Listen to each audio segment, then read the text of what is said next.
Whenever life would start getting good for me, God would throw a nice anchor and stop me right there. Do it anyway is a mindset trick that you can use when you start to feel excuses rolling up. The one you need to live with, wake up to every day is that right there. Okay? Beat the sun up, folks. You got to beat the sun up. If you can't beat up the roll up of the sun up, you're going to get beat up in life. And whenever you find things that you're comfortable doing, you're going away from the journey of life. I feel like most people in their lives are being allowed to live small.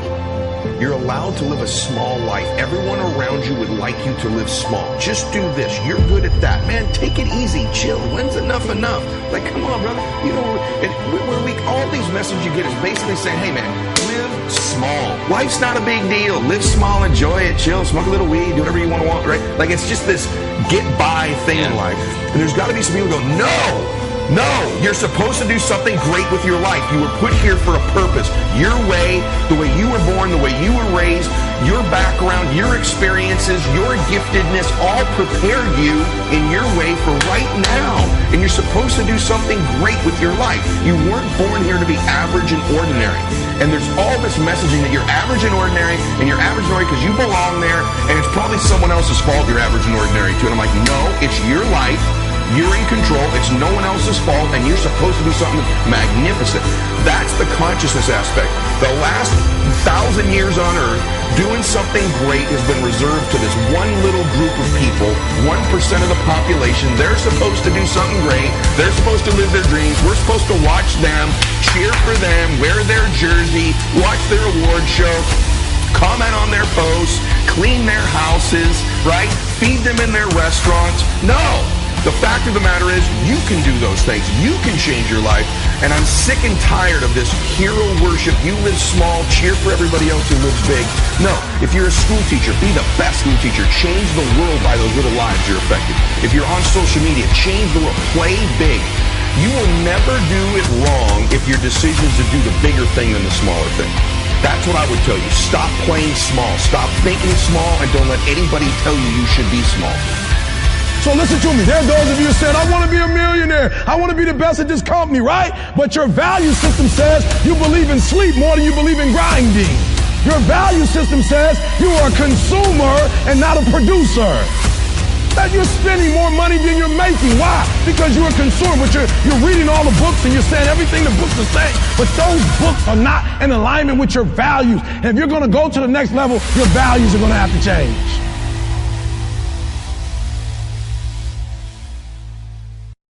What if I told you this was the last Monday morning of your life? What if I told you die this week?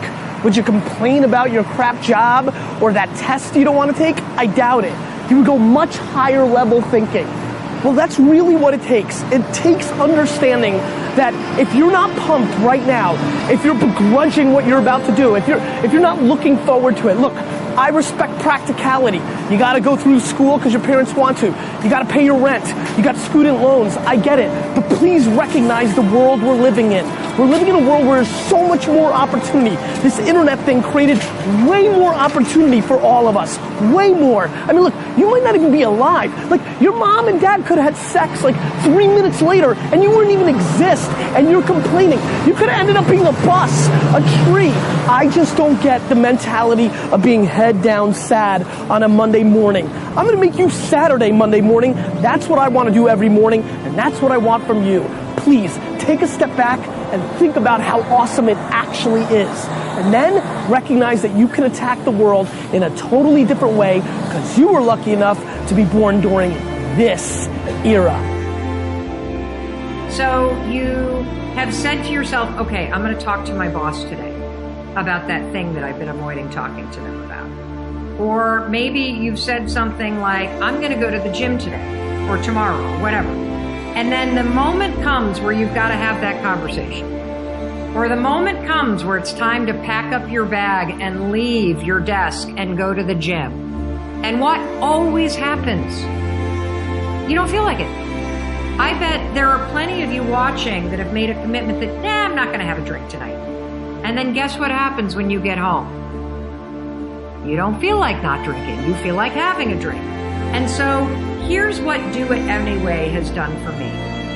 The idea that I just do it anyway has pushed me to realize and to recognize that there are a lot of moments where there are things in my life that I really want to do, I need to do, I should do, but when the moment comes, I don't feel like it. And so I pull out this idea of, you know what, I'm just going to do it anyway. It's raining outside. I said I would go for a short run. I don't feel like it. I'm going to do it anyway. It's 6 o'clock in the morning. I'm tired. It's cold. I laid out my yoga clothes, but now I don't feel like it. What do? I do it anyway. When you start to say to yourself, I'm going to do it anyway, what happens is something really cool. You acknowledge that there are feelings that you have that are trying to swoop in and hijack you. You acknowledge them and you basically say, guess what? I'm going to do it anyway. Problems are basically the building block of happiness. And that is really counterintuitive to most people, because most people think of happiness as like no problems, you know, sitting on the beach with a pina colada, doing whatever. And but the truth is that we need some sort of struggle in our life. And the point I try to make in the book is that the key to living a good life isn't getting rid of struggle, it's finding good struggles. Struggles that invigorate you, struggles that feel important to you, struggles that can contribute to the people around you.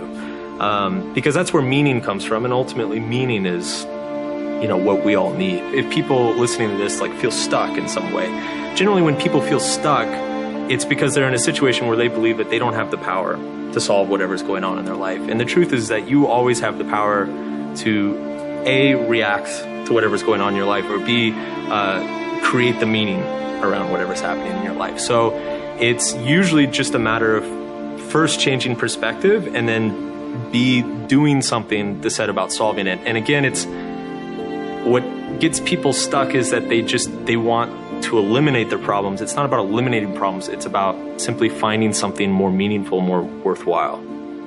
Obviously, he was about as successful as anyone could be. I mean, he was a successful guy in so many aspects, and yet he killed himself. He said in this book, I wanted adventures.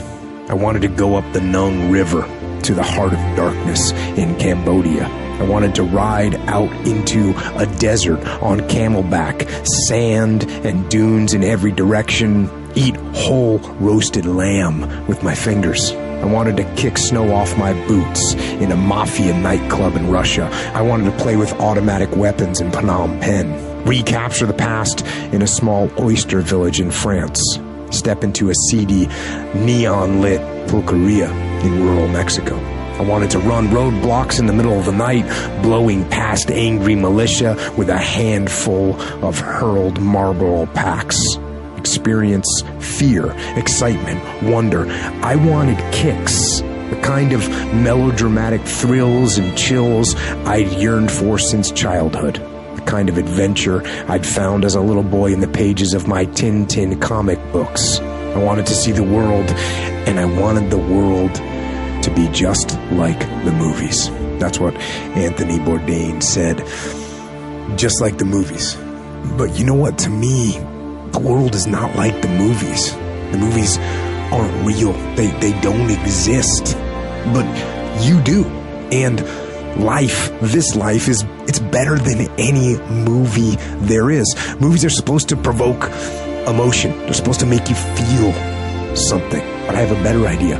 Go out into the world and actually feel it. Go feel joy and love and triumph and rapture and ecstasy and glory. Go feel those things. And you know, with those feelings, there will be other feelings as well. There'll be sorrow and pain and sadness and desolation and suffering. There'll be all those feelings too, but you know what? That's okay. That's okay. Take both sides. Feel all of it. That's what life is. Those feelings, those emotions, those highs and those lows, those are life.